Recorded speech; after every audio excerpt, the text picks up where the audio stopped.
আপনারা দেখছেন news now, খবরের নতুন ভাষা।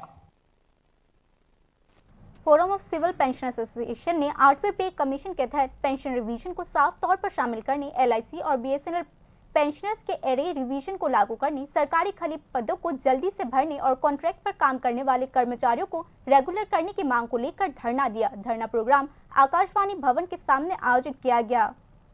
सिविल पेंशनर्स एसोसिएशन फोरम में पेंशनर्स के लिए सही अधिकारों और फाइनेंशियल सिक्योरिटी की मांग को लेकर धरना दिया। संगठन की पहल पर शहर में आकाशवाणी भवन के सामने धरना प्रोग्राम रखा गया।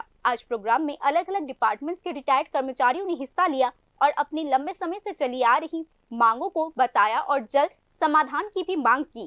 प्रस्तावित 8वें पे कमीशन की चर्चा में पेंशन रिवीजन का कोई साफ जिक्र नहीं किया गया। अगर रिटायर्ड लोगों की पेंशन को काम कर रहे कर्मचारियों की सैलरी स्ट्रक्चर से रिवाइज नहीं किया गया तो वे बहुत बड़ा भेदभाव होगा। उनकी मांग है कि कमीशन की सिफारिशों में पेंशन रिवीजन को साफ तौर पर और जरूरी तौर पर शामिल किया जाए। पब्लिक मीटिंग में एलआईसी और बीएसएनएल के पेंशनर्स के पेंशन रिवीजन का मुद्दा भी जोरदार तरीके से उठाया गया। বেতন কমিশন গঠিত হলো, এর আগে যে সপ্তম বেতন কমিশন পর্যন্ত ছিল, প্রত্যেকটা বেতন কমিশনে সেখানে পেনশনারদের পেনশন রিভিশনের কথাটা পরিষ্কারভাবে উল্লেখ করা ছিল। কিন্তু এইবারেই প্রথম অষ্টম বেতন কমিশনে যারা এক্সিস্টিং পেনশনার তাদের পেনশন রিভিশনের ব্যাপারে কোনো বক্তব্য রাখা হয়নি। আমরা বলছি অষ্টম বেতন কমিশনের যে বিচার্য বিষয় বা টার্মস অফ রেফারেন্স সেটা মডিফাই করে সেখানে পেনশনারদের পেনশন রিভিশনের ব্যাপারটা সুস্পষ্টভাবে সেটাকে ঢোকাতে হবে।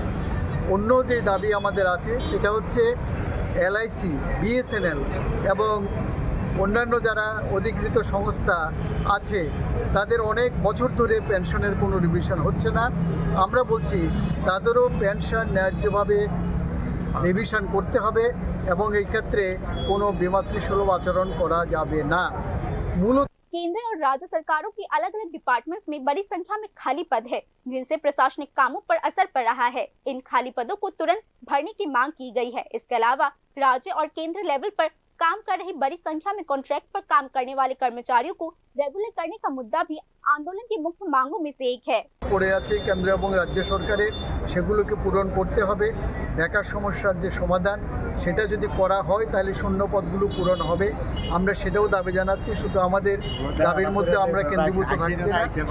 পাশাপাশি রাজ্যে এবং কেন্দ্রে যেই সমস্ত পোস্ট আমরা কন্ট্রাকচুয়াল যেগুলো আছে সেগুলোকেও রেগুলারাইজ করার কথা বলছি। আমরা দ্রব্যমূল্য স্ফীতি সেটাকেও আমরা নিয়ন্ত্রণ করার কথা বলছি। আমরা মূলত এই দাবিগুলো নিয়ে এবং কালকে যে স্ট্রাইক সারা দেশে হলো, শ্রমকোড বাতিল করা, শ্রমিকদের স্বার্থবিরোধী, শ্রমিকদের স্বার্থ পরিপন্থী যে কোড সরকার গ্রহণ করেছে সেটা বাতিলেরও আমরা দাবি জানাচ্ছি।